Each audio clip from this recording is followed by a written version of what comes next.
তাই স্বেচ্ছাময়স্য শ্রিয়ানাম প্রিয় ভক্তানাম, তোমার ভক্তদের সুখের জন্য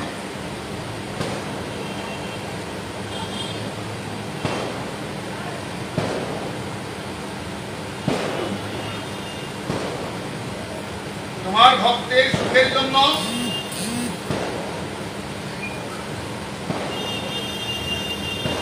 তুমি দেহ ধারণ করো।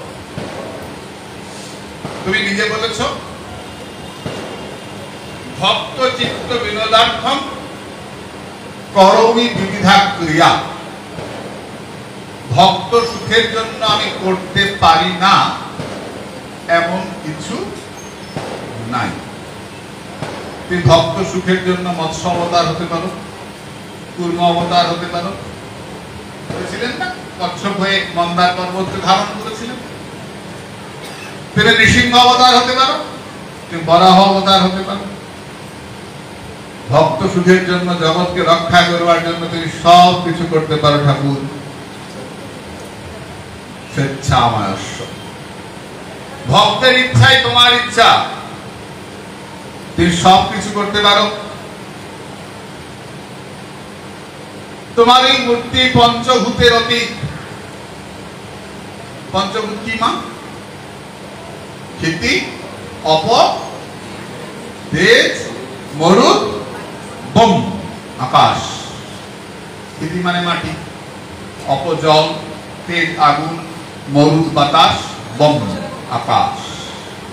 এই যে আমরা ভগবানকে আরতি করি, এই আরতিতে কি করি রে? এই পঞ্চভূত ভগবানকে অর্পণ করি, আরতি ভরে করি, তার নাম আরতি। প্রথম ধূপকাঠি দেখাই মাটি, তারপর প্রদীপ দেখাই তেজ, তারপর অপ জল, তারপর রুমাল আকাশ শূন্য, তারপর বাতাস মরুদ। এই ক্ষিতি, অপ, তেজ, মরুদ, বম, এই পঞ্চভূত ভগবানকে নিবেদন করি। শ্রদ্ধার সঙ্গে যা করা হয় তার নাম আরতি। আর বৈষ্ণবীয় ব্যাখ্যা হচ্ছে গোপাল আসছেন বাড়িতে, গ্রামে আসছেন, পরিক্রমা করে মা যশোদা ছুটে গেলেন, ছুটে গিয়ে প্রথম ধূপ দিয়ে অশুভকে তাড়ালেন, ধূপে অশুভ চলে যায়। এই যে ঘরে ঘরে আমরা সন্ধ্যাবেলা ধূপ দিই না, দুপুরবেলা দিই কি ধুনো দাও কি না? দাও না, ঘরের কালার নষ্ট হয়ে যাবে, দিস না, নতুন রং করেছি, অমন পেন্টস দিস তো ধূপ, ধূপ দিতে হয়। ধুনো, কর্পূর, এসব ষড়ঙ্গ ধূপটা প্রশস্ত অষ্টাঙ্গ ধূপ হয়। এই ষড়ঙ্গ ধূপ মানে 6 রকমের জিনিস, অগুরু, কর্পূর, চন্দনের গুঁড়া, ধুনো, সব চিনি, মধু সব দিতে হয়। ষড়ঙ্গ ধূপ, অষ্টাঙ্গ ধূপ, এগুলো দিয়ে ঘরে ঘরে ঘোরালে পরে অশুভ শক্তি, তোরা কি বলিস বাংলায়? নেগেটিভ এনার্জি, হ্যাঁ ওরা নেগেটিভ বলে বাংলাতে, তা অশুভ শক্তি চলে যায়। এই জন্য ঘরে ঘরে আমরা ধূপ দেখাই। গোঘৃতা রোচিত কর্পূরক বাতি, গরুর ঘি দিয়ে, বাতি দিয়ে, কর্পূর দিয়ে ঘরে ঘরে ঘোরাতে হয়। ঠাকুরকে দেখিয়ে দেবে, সব জায়গায় ঘোরানো হয়। প্রদীপটা ঘোরানো হয় না, আমরা এমনি করে নেই, প্রণাম করি, গন্ধ নেই, ওই গন্ধটা নাকে গেলে শরীর ভালো থাকে। গোঘৃতা রচিত, রেপসিড তেল দিয়া করি, ওই রকমই হবে। রেপসিড তেলের বাতি হলে ওই রকমই ফল হবে। বলে যা দাম, শস্য তেলের দাম, রেপসিড তেল নেই, ফলটা কিন্তু ওই রকমই হবে। হিসাব রাখিস, সাবধান। নিজের কোল্ড ড্রিঙ্কস খেতে পারো, এত কিছু দামি দামি জিনিস খেতে পারো, ভগবানের বেলায় রেপসিড তেল অল্প দাও, কিন্তু গরুর ঘিয়ের বাতি দিতে হবে, অন্য ঘি হলে হবে না। তাহলে নিজে তৈরি করে নাও দুধ জাল দিয়ে, নাহলে সেরকম বিশ্বাসযোগ্য জায়গা থেকে গোঘৃতা রচিত কর্পূরক বাতি, গরুর ঘিয়ের বাতি হতে হবে। সেই বাতি ঘরে ঘরে ঘোরালে অশুভ শক্তি চলে যায়। অশুভ শক্তি আমাদের সাধনে বিঘ্ন করে। আমরা যখন সাধন করতে বসি, দেখবে যারা সাধন করেন তারা ধূপ জ্বালান, ঘিয়ের প্রদীপ জ্বালান। বলে না ঠাকুরের সামনে ঘিয়ের প্রদীপ জ্বালাতে হয়, ধূপ কাঠি জ্বালিয়ে বসতে হয়। কেন বসতে হয়? এই ধূপ দ্বীপ অশুভ শক্তিকে তাড়িয়ে দেয়। অশুভ শক্তি তোমার সাধনে বিঘ্ন করবেই। অশুভ শক্তিকে মানি আমরা, তাড়াতে হয়, এই ধূপ দেখাতে হয়। মা ধূপ দেখি অশুভ শক্তিকে তাড়ান। তারপর দ্বীপ দিয়ে দেখেন খুব শান্ত ছেলে তো, কোথায় কেটে কেটে আসছে, কাটার খোঁচা লাগিয়ে আসছে, খুব ভালো করে প্রদীপ দিয়ে দেখেন। তারপর সুগন্ধি জল দিয়ে ধুয়ে দেন, একটু কর্পূর, একটু অবুধ, না কত ভালো ভালো জিনিস ধোয়ানো হয়। তারপর গামছা দিয়ে মোছানো হয়, তারপর বাতাস করা হয়। বড় পরিশ্রম করে আসছে। যদি একটু চন্দনের গুঁড়া ফুল দিতে পারো, সুন্দর করে দাও, সুগন্ধি, গোপালকে ঘরে নিয়ে যান। আরতি, এটাই হচ্ছে আরতি। ওটাকে আমরা কোথায় নিয়ে গেছি? এই ধুনচিটাকে মুখের মধ্যে কামড়ে ধরে, এবার মা তোকে খাবো, মা বলে আরে একটা ওষুধ বাদ হয়ে গেছে। এমনি দেখি মায়ের পায়ের তলায় এখন 2-3 করে ওষুধ থাকে, কারণ ওষুধের সংখ্যা বাড়ছে তো। আগে মা একটা মহিষাসুরকে মারতেন, বিসর্জন হয়ে যেত, এখন 2-3 থাকে। এদিকে একটা ওষুধ, এদিকে একটা ওষুধ, সংখ্যা বেড়ে গেছে ওষুধের। আর সামনের দিকে একটা মাওয়ালি একটা সামনেও রয়েছে, কি হচ্ছে? এটা আরতি হচ্ছে। ওটা আরতি হয় না। যে ধনুচিটা মায়ের মুখে দিলাম, ধনুচিটা এটো হয়ে গেল। আর উচ্ছিষ্ট ধূপের ধোঁয়া মায়ের মুখে গেলে মাকে অসম্মান করা হলো, মাকে পূজা করা হলো না। না, মনে চাইছে করছে। শ্রুতি স্মৃতি পুরাণ আদি পঞ্চরাত্র বিধিং বিনা ঐকান্তিকী হরের ভক্তি উৎপাদাইব কেবলম। যে শাস্ত্র না মেনে তুমি হরিভক্তি অঙ্গ যাজন করো, তোমার জীবনে উৎপাতের কারণ হবে। সাবধান, সাবধান। মাকে মন্ত্র ভুল করলে উল্টো ফল হবে, আরতিতে ভুল করলে উল্টো ফল হবে। পূজা করতে জানো না, পূজা করতে বসছো, মন্ত্র উচ্চারণ করতে পারছো না, কিচ্ছু জানো না, ঢং করছো, এ ফল তুমি পাবে না। উৎপাদাইব কেবলম, তখন উঠাই করে চলে গেল, ভালো হবে না। ওখানে তো ঠকিয়ে গেলেই ওখানে উপরে তো জমা পড়ে যাবে। সাবধান, জমা পড়ে যাবে। তাই তোমারই বপু অচিন্ত শুদ্ধ সত্তাত্মক নত ভূত ময়স্য। তোমার এই যে লীলা, তোমার যে এই যে তুমি আসছো বৃন্দাবনের, এসব অচিন্ত। অচিন্তা খুলুজে ভাবা, যেটা অচিন্ত বস্তু তাকে তর্ক করে যুক্তি দিয়ে বিচার করতে যেও না। অচিন্ত বস্তু তর্কের অগোচর। না, আমি যুক্তি ছাড়া কিছু বুঝি না। পক্ষী যথা আকাশের অন্ত নাহি পায়, যার যত শক্তি তত দূর উড়ে যায়। পাখি যদি মনে করে যে আমি আকাশের শেষে পৌঁছে যাব, পারবি রে? একটা চড়ুই পাখি খানিকটা উঠলো, কাক আরো উপরে ওঠে, চিল আরো উপরে ওঠে, শকুন আরো উপরে ওঠে, তারপরে নেমে আসে। তুমি যদি মনে করো যে আমি যুক্তি দিয়ে একদম শেষে পৌঁছে যাব, ভগবান পেয়ে যাব, পাবে না। তর্ক করে ভগবান পাওয়া যাবে না। যা প্রমাণ নাই, যা তর্ক, যুক্তি দিয়ে বিচার করি। মা বলতো গাছ আগে না বীজ আগে? এই ছেলেরা বলতো গাছ আগে না বীজ আগে? বল, গাছ আগে না বীজ আগে? হ্যাঁ, বীজ আগে। বীজ থেকে গাছ হয়, এই তো সবাই জানি আমরা। বীজটা করতে হয় গাছ থেকে। গাছটা করতে হয় জাদুঘরে গিয়ে বসে আলোচনা করা, সারা রাত আলোচনা করে ঘুরাবে গাছ আগে না বীজ আগে। তোমাকে ধরতে লাগবে, হয় গাছ আগে নাহলে বীজ আগে, একটা ধরে নিতে হবে। আমরা অঙ্ক করেছি না, এক্স ওয়াই জেড ধরে অঙ্ক মিলিয়েছি না, মিলিয়েছি তো, জানি এটা ধরতে হবে, নাহলে অঙ্ক মিলবে না।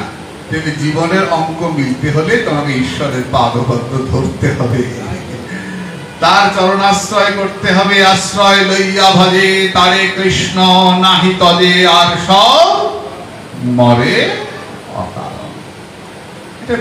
এটাই বাস্তব। আমার কি ভুল হয় না? আমার তো প্রতি পদক্ষেপে ভুল হয়, কিন্তু ভুলটাকে শুধরাতে লাগবে। আবার ভুল হয়েছে আবার ঠিক করি, আবার ভুল হয়েছে আবার ঠিক করি। বাচ্চা লিখতে গিয়ে কতবার ভুল করে, মাকে ছাড়ে না, না ঠিক কথা নেই, এই লেখাটা হয় নাই, দেখা হয়ে গেছে, আবার ঠিক করে করতে করতে ওই বাচ্চা একদিন কবিতা লেখে, ওই বাচ্চা একদিন উপন্যাস লেখে, বাচ্চা লিখতে পারে না। তার জন্য অভ্যাস কবে থেকে করব? ছোটবেলার থেকে। অচিন্তা করো যে ভাবা, যে অচিন্ত বস্তুকে তর্ক করে পাবে না, বিশ্বাস করো, বিশ্বাস করো।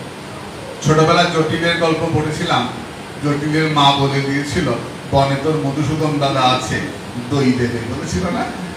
হ্যাঁ, এখনকার বাচ্চারা তার জটিলের গল্প পড়েছি,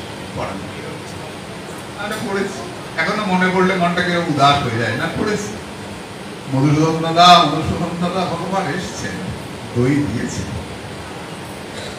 জটিল দেখেছিল, মা বলেছে, মায়ের কথা বিশ্বাস করেছিল, মধুসূদন দাদা বিশ্বাসে মিলায় বস্তু। তে অচিন্ত তত্ত্ব ভগবান সত্য সত্য, এর মহিমা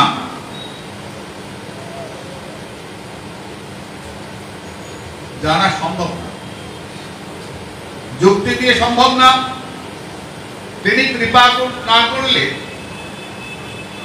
মন দিয়েও জানতে পারবে না। বলে আমি ধ্যানস্থ হয়ে ভগবানকে জানবো, ধ্যান করতেই পারো। ধ্যান কাকে বলে? বারবার চিন্তা করা। অভ্যাস কাকে বলে? বারবার চেষ্টা করা। জপ কাকে বলে? বারবার উচ্চারণ করা। কালি কালি কালি কালি কালি, শিব শিব শিব শিব শিব শিব শিব, সংক্ষেপে বলছি, কৃষ্ণ কৃষ্ণ কৃষ্ণ কৃষ্ণ কৃষ্ণ কৃষ্ণ, যা তোমার ইষ্ট। বারবার উচ্চারণকে জপ বলে। জপ ভুলে যাবে, আবার আরম্ভ করো, আবার গোলমাল হচ্ছে, আবার আরম্ভ করো। অভ্যাস বলে চিন্তা আসবে চলে যাবে, আসবে চলে যাবে। খারাপ চিন্তাকে আনতে হয় না, এসে পড়ে আগে এসে পড়ে, বসে যেতে আসুন না বলতে কি মাইক ব্যবহার, চলে আসে, নিমন্ত্রণ করতে হয় না, চলে আসে। আর ভালো চিন্তা খুলে করে বললাম যে আনতে হয়, তারপরও থাকে জায়গা, হ্যাঁ, তারপরে চলে যায়। তো ভালো চিন্তাকে ডেকে আনতে হয়, ধরতে হয়, চেষ্টা করতে হয়। বলছেন তোমার মহিমার কথা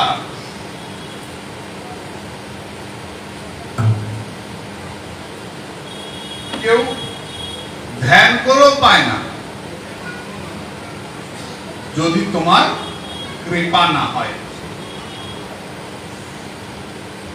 আমি ব্রহ্মা, আমি বেদাজ্ঞ, আমার মুখ দিয়ে চতুর্মুখে ব্রহ্মা বেদ বলেছে তো, ব্রহ্মার নিঃশ্বাস থেকে বেদের সৃষ্টি, তা আমার থেকে বেদ সৃষ্টি হয়েছে। তোমার একটা অংশ আমি বুঝতে পারি না। যেমন ব্রহ্মার জন্ম হলো পদ্মফুলের মধ্যে ভগবানের নাভি থেকে, তার স্বয়ং ভগবান নয়, তার অংশ নারায়ণের নাভি থেকে।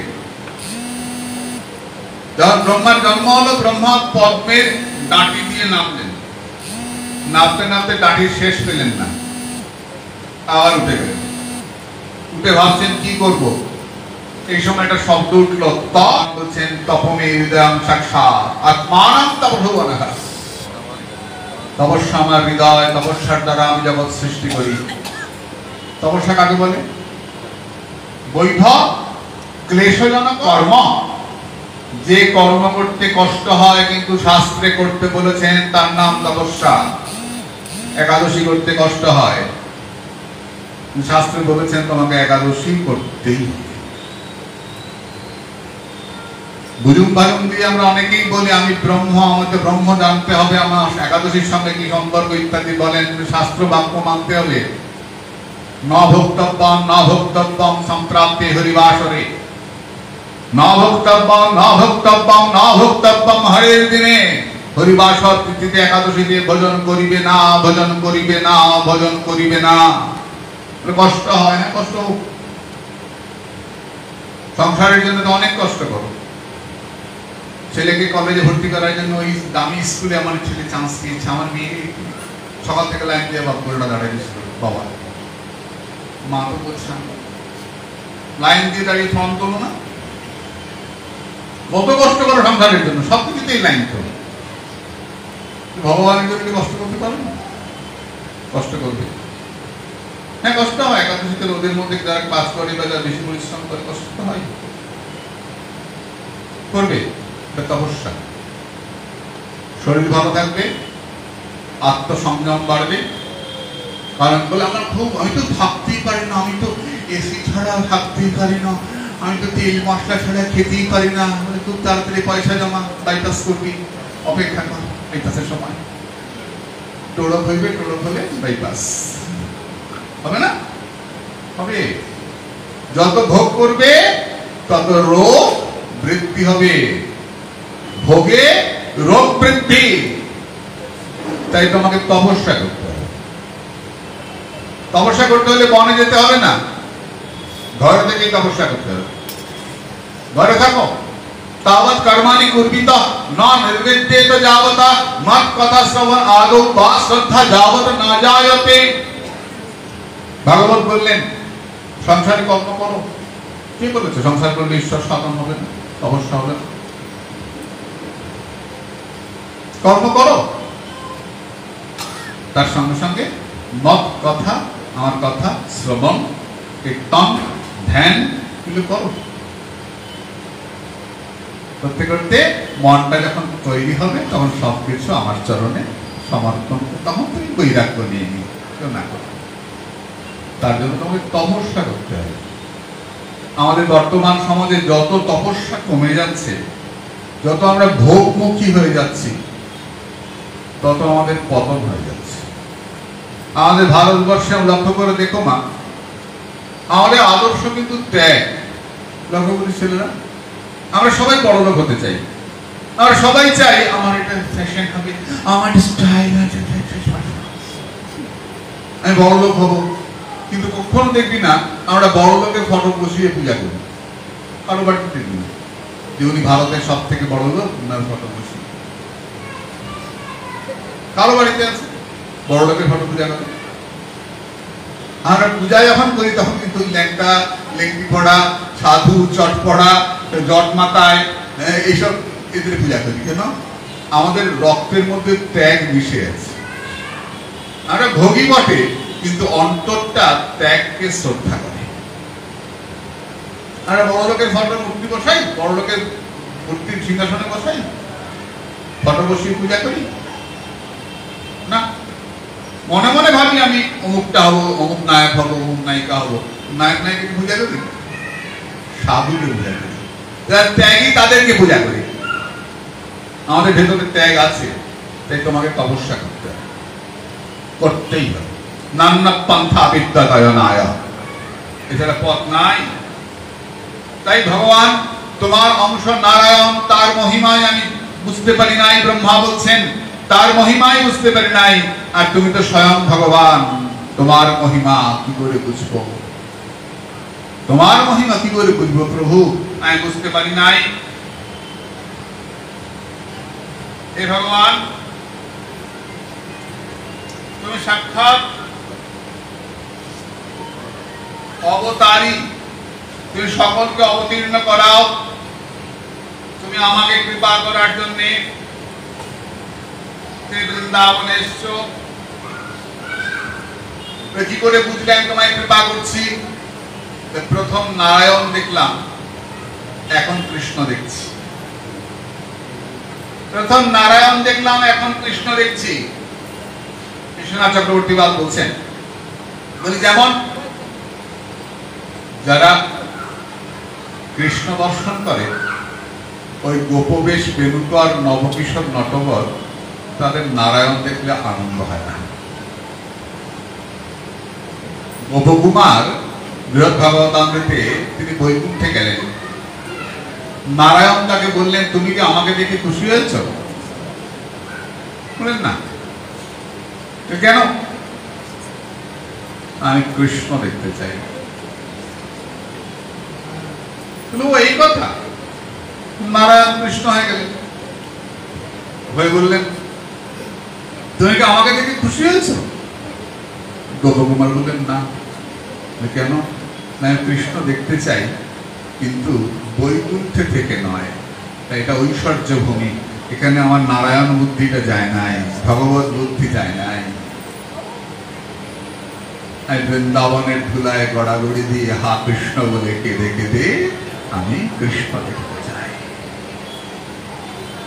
ব্রজের ধুলায় গড়াগড়ি দিয়ে ব্রজভূমির মাহাত্ম্য, যে ব্রহ্মা নাভিপত্র থেকে তার জন্ম, তার মনের মধ্যে একটা ব্যাপার আছে, আমি ব্রহ্মা, আমি সৃষ্টিকর্তা। তিনিও যখন বৃন্দাবনে এলেন, তখন তিনিও এই বৃন্দাবনের ধুলায় প্রণাম করলেন, এবং তার মধ্যে শুদ্ধা ভক্তি, তার সেই লোভ হলো, এবং তিনি বললেন যে নারায়ণ দেখার পরে আমি কৃষ্ণ দেখতে চাই। বলে ব্রহ্মা কৃষ্ণ, কৃষ্ণ দেখতে চাই না, কৃষ্ণ দেখতে পেলাম। নারায়ণকে দেখার পরে আমি কৃষ্ণ দেখতে পেলাম। তার প্রণাম করে প্রথম দেখেছিলেন সব নারায়ণ, এখন দেখছেন কৃষ্ণ এবং সখা। তাই তোমাকে প্রণাম এবং তোমার চরণে প্রার্থনা করলেন। পরবর্তী শ্লোক আমরা আগামীকাল আলোচনা করব। এখানে বিশ্রাম।